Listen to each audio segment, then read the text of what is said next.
C'est une activité d'une très grande envergure et je voudrais en profiter pour remercier le ministre Dame Diop d'avoir bien voulu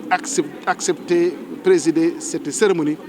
de remise de permis destinée à 370 jeunes de la commune de Saint-Louis. C'est l'aboutissement d'un processus assez long et qui a permis d'arriver à ce résultat. Mais ce résultat aussi, c'est, disons, la conséquence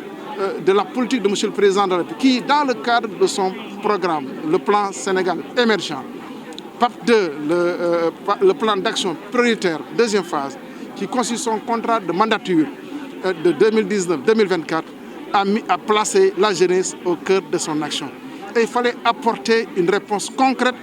Et pour nous, la réponse concrète était de permettre à des jeunes de pouvoir bénéficier de métiers. Et conduire est un métier. Détenir le permis de conduire est un métier. Et nous ferons en sorte que ces jeunes puissent trouver en tout cas le réceptacle en termes de travail pour pouvoir en tout cas servir, non seulement se servir, mais servir encore leur pays, accompagner leurs parents. Et ça, c'est un engagement que nous avons pris. Dieu merci, Dieu a agréé cet engagement et nous allons continuer dans cette dynamique en les encadrant, en les accompagnant parce que j'ai annoncé la mise en place d'une mutuelle de financement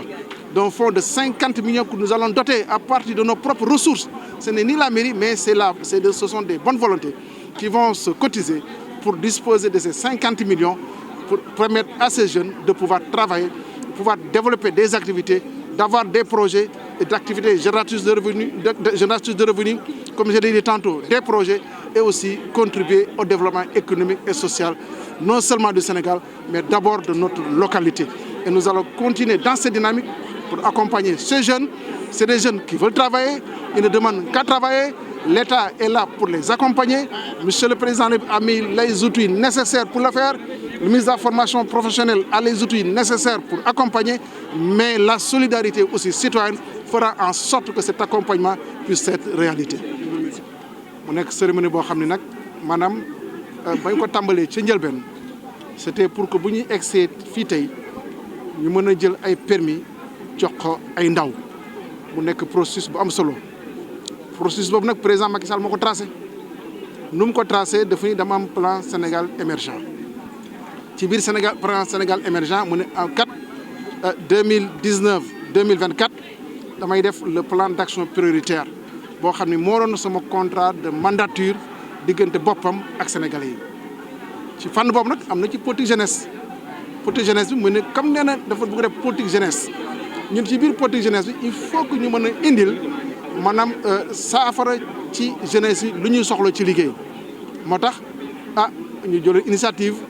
ni dañuy former 370 jeunes ci formation boobu la 3FPT moo ci jiitu jël ci lu am solo yeneen ni man nag samay xarit yi nekk fii ci Ndar ñu séddoo ko moo tax ñu jël lu toll 37 millions de francs CFA dugal ko non seulement ci ndaw yi waaye dugal ko ci économie Ndar pour que mu dox pour que ndaw yi nga xam ne dañuy soxla liggéey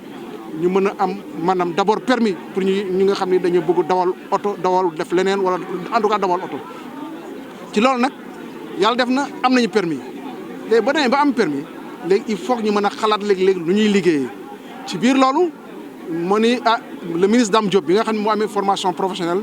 il faut ñu xool ci outils yi ñu yore nan nañu mën a jàppale pour ñu wutal ndaw yi liggéey waaye plus de ça aussi dama ni comment dire il faut que ñu mettre en place benn mutuelle boo xam ni mutuelle bi de financement la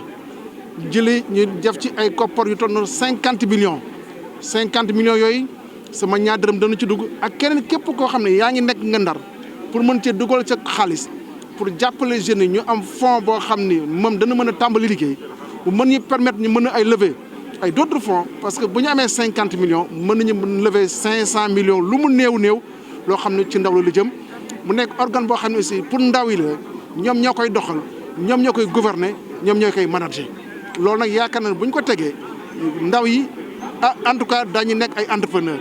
parce que ñëpp mënuñu am liggéey dem toog ci bureau waaye boo nekkee ndaw boo xam ni am nga projet ci la yaa xam ni ban genre projet la nga ñëw mutuelle bi financé la yaakaar ne buñ ko gëmee jàpp ko bu soobee suñu borom ndaw yi dañ mën développer non seulement seen bopp mën a am lu ñuy dundee lu ñu jàppalee seen waajur waaye di participer aussi ci développement dëkk bi bu soobee suñu borom lool bu neexee yàlla dañ ko def. lii benn pàcc la xam nga am na jeunes yoo xam indi nañ leen CRETEF ñii di def ay formation maanaam horticulture ñii def ay formation maçonnerie ñii def formation ferraillerie mode de formation métier bu nekk boo xam ne fii ci lycée technique mën nañ ko fa def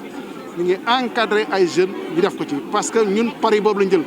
les jeunes ñi nga xam ni peut-être seen jàng soriwul wala ñu bëgg def métier ñu encadrer ñu def ay métier jëlee ci ay lijaase mën a di liggéey donc loolu dafa nekk lu am solo ñu koy defal jeunes yi te di continuer lii étape rek la parce que dañ ni tant que suñu borom ñu ngi ñuy may kattan daañuy fexe ba jàppale ndaw yi en tout cas fii ci Ndar man dinaa def lépp lu ma mën ak ñu ma àndal pour que ñu mën a jàppale ndaw yi bu ñu amulee métier ñu wutal leen métier bu ñu amee métier aussi ñu fexe bu wutal leen liggéey loolu engagement boo ñu jëlee te bu soobee suñu borom buñ ko bàyyi.